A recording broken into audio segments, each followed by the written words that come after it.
मोदी और बिहार की राजनीति से एक बड़ा अपडेट है दर्शकों को मैं बता दूं, पल पल नई नई जानकारियां सामने आ रही हैं। डिप्टी सीएम सम्राट चौधरी से नहीं मिले नीतीश कुमार। अब देखिए इसका क्या मतलब निकाला जाए, बहुत बड़ा सवाल है। नीतीश से मिलने उनके आवास पर पहुंचे थे सम्राट, लेकिन मुलाकात नहीं हो पाई। तो क्या कुछ नया खेल देखने को मिलेगा? क्या खिचड़ी पकने लगी है? बिहार की राजनीति से बहुत बड़ा अपडेट है। ये जो मुलाकात नहीं हो रही, इसका मतलब क्या है? नहीं देखिए, ये अंदर कलह तो पहले ही था, इसलिए वो साफ अब नजर यहाँ पर आ रहा है। और ये बहुत सारी जो अलायंस की दुकान मैं कह रही हूँ इस वक्त खुलती हुई नजर आ रही है, तो इसीलिए तो नीतीश कुमार मिलते हैं। मैं प्रकाश के पास चलना चाहूंगा, पटना से मेरे वरिष्ठ सहयोगी जुड़ गए हैं। प्रकाश, क्या और जानकारी मिल रही है, क्या अपडेट है? अपडेट ये है कि अब से कुछ देर पहले सम्राट चौधरी जो बीजेपी के प्रदेश अध्यक्ष भी हैं और डिप्टी सीएम भी हैं, वो नीतीश कुमार से उनके आवास एक मार्ग पहुंचे थे, लेकिन उनकी मुलाकात नहीं हो पाई क्योंकि तब तक दोपहर के लंच के लिए वो निकल गए थे मुख्य आवास में अपने कार्यालय से। तो इस वजह से उनसे मुलाकात नहीं हो पाई और वो वापस लौट आए।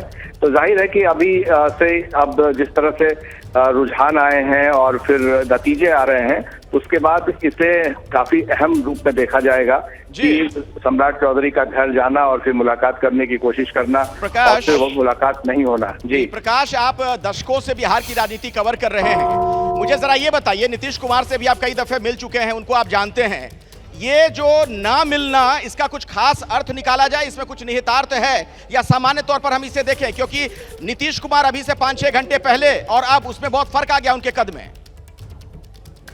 देखिए, ये तो बात सच है कि राजनीति में जिस तरह से उतार चढ़ाव होता है उसी हिसाब से चालें चली जाती है, रणनीति बनाई जाती है।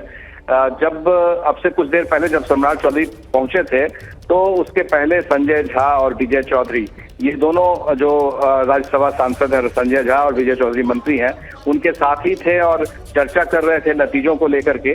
लेकिन जब वो लंच पर निकल गए तो फिर ये लोग भी निकल गए। तो जाहिर है कि कुछ ना कुछ तो बातें हुई होंगी राजनीतिक तौर पर कि आगे की रणनीति क्या होनी चाहिए। तो ये खुल करके कह पाना अभी संभव नहीं है कि आखिर किन विषयों पर बात हुई और नीतीश कुमार की रणनीति आगे क्या होगी। ठीक है, और देखिए सोशल मीडिया पर क्या कुछ चल रहा है वो भी मैं दर्शकों को बताना चाहूंगा, क्योंकि अब ये जो नतीजे हैं इसने कई तरह की संभावनाओं को जन्म दिया है। तमाम तरह की बातें लोग कह रहे हैं, अपने अपने विचार व्यक्त कर रहे हैं। क्या चल रहा है सोशल मीडिया पर वो भी मैं आपको दिखाता हूं। और ये देखिए, ये जो आपके सामने तस्वीर आ गई है, प्रियंका गांधी ने जो ट्वीट किया है वो देखिए, प्रियंका गांधी का ट्वीट। और किस तरीके, ऊपर का हिस्सा हालांकि थोड़ा सा कट गया हो, मैं नहीं पढ़ पा रहा हूं। आपको और अमेठी के मेरे प्यारे भाइयों और बहनों को हार्दिक बधाई। उनके साथ ये देखिए किशोरी जी नजर आ रहे हैं और प्रियंका बेहद खुश इस तस्वीर में, दोनों मुस्कुराते हुए। और इन तस्वीरों के जाहिर तौर पर बहुत मायने मतलब है, और खास तौर पर जो उत्तर प्रदेश का नतीजा है उसने कई सवालों को जन्म दिया है, उस पर भी हम चर्चा आगे बढ़ाएंगे।